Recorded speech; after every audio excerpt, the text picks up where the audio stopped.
ایک دور دراز بستی میں ایک چھوٹی سی دنیا آباد تھی، اور اس دنیا کا مرکز تھے ایک معزز اور نیک شخص جو مسجد کے امام تھے اور بستی کے بچوں کو دینی تعلیم دیا کرتے تھے۔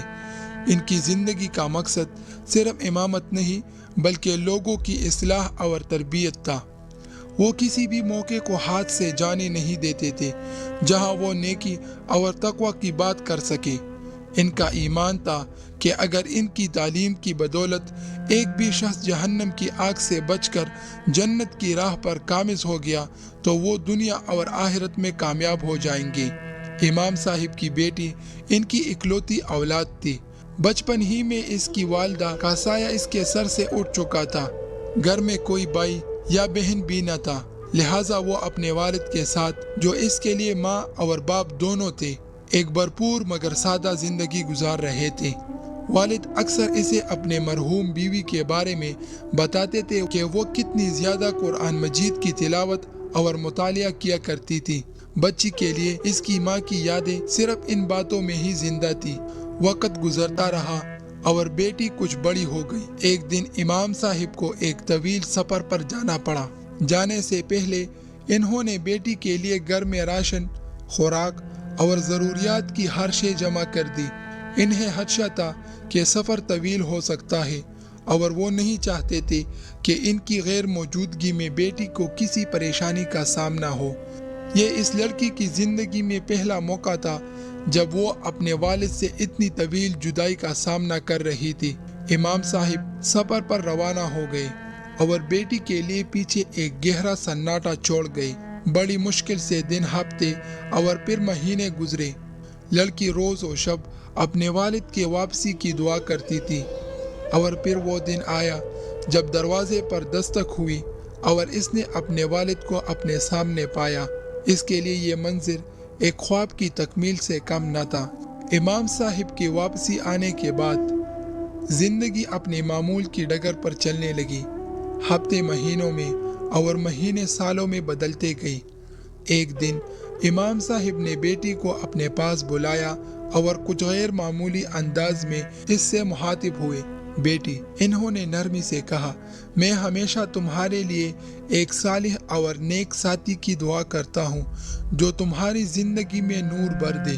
پھر انہوں نے اپنی ماضی کے سفر کا ایک راز فاش کیا۔ جب میں اس لمبے سفر پر گیا تھا تو میری ملاقات ایک نوجوان سے ہوئی تھی۔ وہ ہماری بستی سے بہت دور کے علاقے کا رہنے والا ہے اور اس بستی کے راستوں سے واقف بھی نہیں ہے، لیکن میرا دل کہتا ہے کہ وہ ضرور یہاں آئے گا اور وہی تمہارا بہترین ساتھی بنے گا۔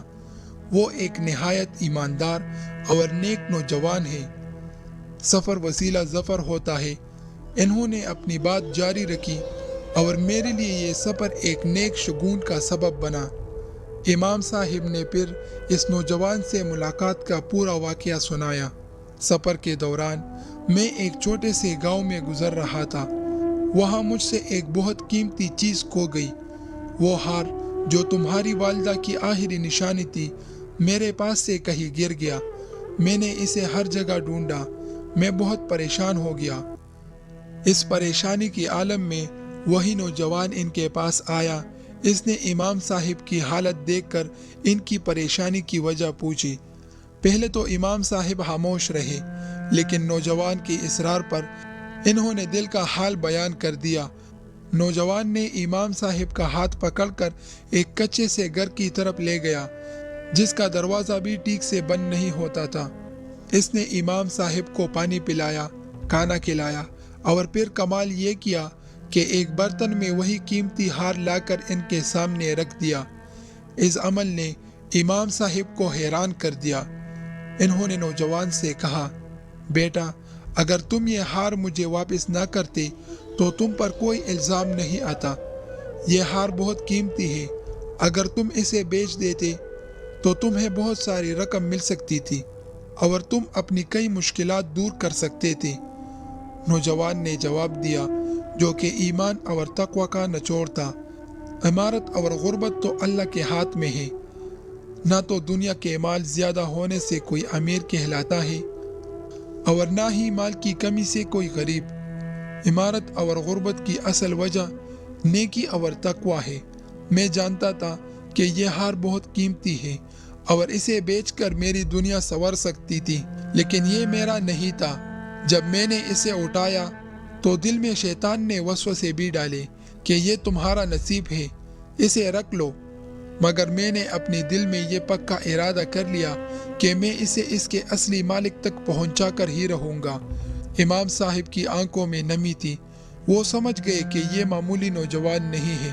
انہوں نے اپنی بیٹی سے کہا، بیٹی، میں دعا کرتا ہوں کہ اس نیک اور ایماندار نوجوان سے تمہاری شادی ہو جائے۔ میں دنیا میں رہوں یا نہ رہوں، مگر میری دلی خواہش ہے کہ تم اس کی شریک حیات بنو، اور جب تمہاری اس سے شادی ہو جائے تو تم 2 رکعت نفل ضرور ادا کرنا۔ اس کے کچھ عرصے بعد بیٹی کی خوشیوں کو دیکھنا امام صاحب کی قسمت میں نہ تھا۔ وہ اچانک بیمار پڑ گئے۔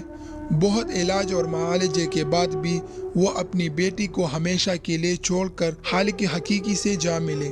اب اس لڑکی کی دنیا مکمل طور پر اجڑ چکی تھی۔ اس کے لیے دنیا میں انسانی سہارا صرف اس کا باپ تھا، اور وہ بھی چلا گیا۔ وہ گھر میں بالکل اکیلی ہو گئی۔ وقت کا پہیہ چلتا رہا۔ کچھ عرصہ بعد ایک نوجوان ان کی بستی میں آیا۔ بستی والوں نے اس سے پوچھا کہ وہ کس ارادے سے یہاں آیا ہے۔ اس نے جواب دیا کہ وہ روزگار کی تلاش میں آیا ہے۔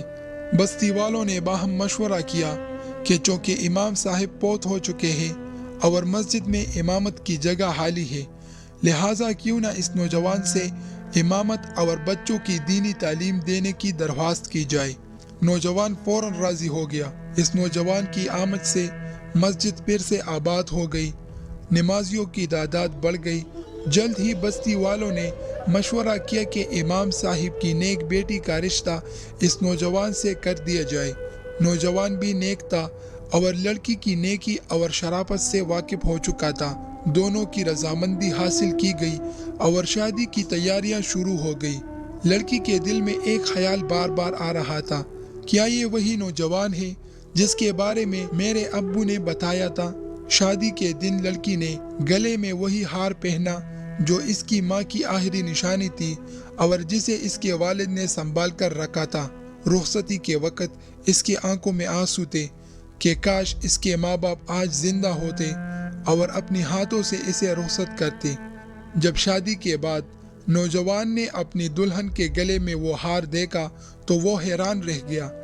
دلہن نے اس حیرانی کی وجہ پوچھی تو اس نے مختصر وہی واقعہ بیان کر دیا جو اس کے مرحوم والد نے اسے سفر کے دوران پیش آنے والے حادثے کے بارے میں سنایا تھا۔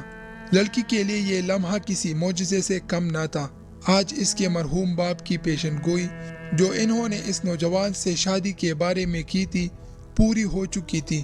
تب لڑکی نے اپنے شوہر کو بتایا کہ وہ بزرگ جن کا ہار گم ہوا تھا وہ اس کے والد تھے۔ یہ ہار جو تمہارے ایمان کی گواہی دیتا ہے، اسی کی وجہ سے آج ہم ایک ہوئے ہیں۔ پھر اس نے اپنے شوہر کو بتایا کہ اس کے والد نے وصیت کی تھی کہ اس شادی کے بعد وہ 2 رکعت نوافل شکرانہ ادا کرے۔ اس پر اس کے شوہر نے بھی کہا کہ اسے بھی 2 رکعت نفل ادا کرنی چاہیے، کیونکہ اللہ تعالیٰ نے اسے ایک نیک بیوی اور ایک عظیم نعمت سے نوازا ہے۔ یہ کہانی صرف ایک شادی کی نہیں بلکہ ایمانداری، نیکی اور والدین کی دعا کی طاقت کی ہے۔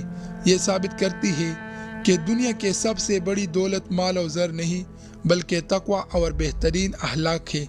ایک ہار کی سچی واپسی نے ایک نوجوان کے لیے زندگی کے سب سے بڑی نعمت، ایک صالحہ بیوی اور ایک نیکی سے بڑا مستقبل کھول دیا۔